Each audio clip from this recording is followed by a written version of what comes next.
So ನಿಮ್ಮ cinema ಈಗಷ್ಟೇ ನೋಡ್ಕೊಂಡ್ಬಂದ್ರೆ ಹೇಗೆ ಅನ್ನಿಸ್ತು? ತುಂಬ ಖುಷಿ ಆಯಿತು. ಆಡಿಯನ್ಸ್ ರೆಸ್ಪಾನ್ಸ್ ನೋಡಿ ಇನ್ನಷ್ಟು ಖುಷಿ ಆಯಿತು. ಅಂದರೆ ಐ ಡೋಂಟ್ ನೋ ಏನು ಹೇಳಬೇಕು ಅಂತ. 6 ವರ್ಷದ ಹಿಂದೆ ಮೃತಾಂಜನ್ ಅನ್ನುವಂತಹ ಒಂದು ಶಾರ್ಟ್ ಸಿನಿಮಾ ಬಂದಿತ್ತು. ಈಗ ಎಷ್ಟೋ ಸಿನಿಮಾಗಳು ಮಾಡಿದಿರೋ ಬೆಳ್ಳಿ ಪರದೆ ಮೇಲೆ, ಬಟ್ ಈ ಸಿನಿಮಾ ನಿಮಗೆ ತುಂಬಾ ಸ್ಪೆಷಲ್ ಆಗುತ್ತೆ. ಹೇಗೆ ಅನಿಸ್ತಾ ಇದೆ? ತುಂಬ ಖುಷಿ ಆಗ್ತಿದೆ. ಇದು ನನ್ನ ಫಸ್ಟ್ ಸಿನಿಮಾ ಕನ್ನಡದಲ್ಲಿ ಆ್ಯಸ್ ಎ ಲೀಡ್, ಮೇನ್ ಲೀಡಾಗಿ ಮಾಡಿರೋದು. ಇಷ್ಟು ರೆಸ್ಪಾನ್ಸ್ ಸಿಕ್ಕಿರೋದಕ್ಕೆ ತುಂಬ ಖುಷಿ ಆಗ್ತಿದೆ. ಅದೇ ತುಂಬ ಜನಕ್ಕೆ ಪಾಪ ಸೀಟ್ ಸಿಗಲಿಲ್ಲ, ಅದಕ್ಕೆ ಸ್ವಲ್ಪ ಬೇಜಾರು ಇದೆ. ಬಟ್ ಕೆಳಗಡೆ ಕೂತ್ಕೊಂಡು ನೋಡಿದ್ದಕ್ಕೆ ಇನ್ನಷ್ಟು ಖುಷಿ ಆಯಿತು. ಅವ್ರು ನಗ್ತಾ ಇದ್ದಾಗ ನನಗೆ ಇನ್ನಷ್ಟು ಖುಷಿ ಆಗ್ತಿತ್ತು. ಕಾಮಿಡಿ ಸೀನ್ಸ್ ಬಂದಾಗ, ಎಮೋಷ್ನಲ್ ಸೀನ್ ಬಂದಾಗ ಎಷ್ಟೊಂದು ಜನ ಆಂಟಿ ಎಲ್ಲ ಅಳ್ತಾ ಇದ್ರು. ಇನ್ನು ಕಾಂಪ್ಲಿಮೆಂಟ್ ಕೊಡಬೇಕಾದ್ರೂ ಅವ್ರಿಗೆ ಸರಿಗೆ ಮಾತಾಡೋಕ್ಕಾಗ್ತಿರ್ಲಿಲ್ಲ. ಇದೆಲ್ಲ ತುಂಬ ಖುಷಿ ಆಯಿತು. ಈ ರಿವ್ಯೂಗಳೆಲ್ಲ ಕೇಳಿದಾಗ ನಾವು ಕೇಳಿದ್ವಿ, ಒಂದಷ್ಟು ಜನ ಎಲ್ಲದೂ ಪಾಸಿಟಿವ್ ಆಗಿರುವಂಥದ್ದು, ಎಮೋಷ್ನಲ್ ಇದೆ, ಕಾಮಿಡಿ ಇದೆ, ಎಲ್ಲದೂ ಮಿಕ್ಸಪ್ ಆಗಿದೆ ಅನ್ನುವಂಥ ರಿವ್ಯೂ. ತುಂಬ ಖುಷಿ ಆಯಿತು ನನಗೆ.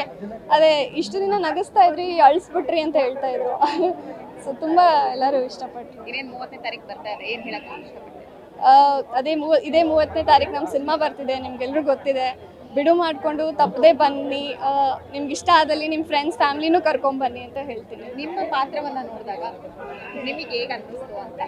ನಾನು ಒಂದಷ್ಟು ಜನಕ್ಕೆ ಇಲ್ಲ ಇದು ಹಿಂಗೆ ಮಾಡಿದ್ರೆ ಸರಿ ಹೋಗ್ತಿತ್ತ ಅನ್ನೋದಿರುತ್ತೆ. ಸೊ ಸ್ಕ್ರೀನ್ ಮೇಲೆ ನೋಡಿದಾಗ ಇಲ್ಲ, ನನಗೆ ಆ್ಯಕ್ಚುಲಿ ನನ್ನ ಪಾತ್ರದ ಬಗ್ಗೆ ತುಂಬ ಹ್ಯಾಪಿ ಫೀಲ್ ಇದೆ. ಯಾಕಂದರೆ ನಾನು ಯಾವಾಗಲೂ ನಗ್ಸೋದೇ ಮಾಡ್ತಿದ್ದೆ. ನನಗೆ ಯಾವತ್ತೂ ಎಮೋಷ್ನಲ್ ಸೈಡ್ನ ಡಿಸ್ಕವರ್ ಮಾಡೋಕ್ಕೆ ಪ್ಲ್ಯಾಟ್ಫಾರ್ಮ್ ಸಿಕ್ಕಿರಲಿಲ್ಲ. ಆ ಥರ ಯಾವ ಸೀನು ಇರಲಿಲ್ಲ. ಸೊ ಇಲ್ಲಿ ಬೇರೆ ಥರನೇ ಕಾಣಿಸ್ಕೊಂಡಿದ್ದೀನಿ. ಪೊಸೆಸಿವ್ ಆಗಿ ಲೈಫಲ್ಲಿ ರಿಯಲ್ ಆಗಿ ಹುಡುಗಿರು ಇರ್ತಾರಲ್ಲ, ಸ್ವಲ್ಪ ಪೊಸೆಸಿವ್ ಆಗಿ ಅದು ಬೇಕು ಅನ್ನೋದು ಇದು ಬೇಕು ಅನ್ನೋದು. ಪಾಪ ಹುಡುಗರು ಲೋನ್ ತಗೊಂಡು ಅವ್ರ ಆಸೆನ ಪೂರೈಸೋದು, ಬರ್ಡೇಗಾದರೂ ಇನ್ನೊಂದಾಗಲಿ ಮಾಡ್ತಿರ್ತಾರಲ್ಲ. ಸೊ ತುಂಬ ರಿಯಾಲಿಟಿ ಕನೆಕ್ಟ್ ಆಗುತ್ತೆ. ಇವಂದು ಒಂದು ಕಡೆ ಏನಪ್ಪ ಈ ಹುಡುಗಿ ಅಂತ ಅನಿಸಿದ್ರು, ಅದು ಟಚ್ ಆಗುತ್ತೆ ರಿಯಾಲಿಟಿ ಅಂತ ಖುಷಿ ಆಯಿತು.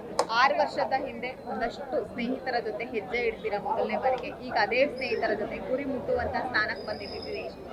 ತುಂಬ ಖುಷಿ. ಅದೇ ಎಲ್ಲರೂ ಆ ಕಡೆ ಒಬ್ಬೊಬ್ಬರು ಒಂದೊಂದು ಕಡೆ ಇಂಟರ್ವ್ಯೂ ಕೊಡ್ತಿದ್ವಿ, ಮತ್ತೆ ಸೇರಲಿಲ್ಲ. ಬಟ್ ಐ ಡೋಂಟ್ ನೋ, ಇವಾಗ ಆದಮೇಲೆಲ್ಲ ಸೇರಿದ್ಮೇಲೆ I think it will be a celebration. Thank you so much.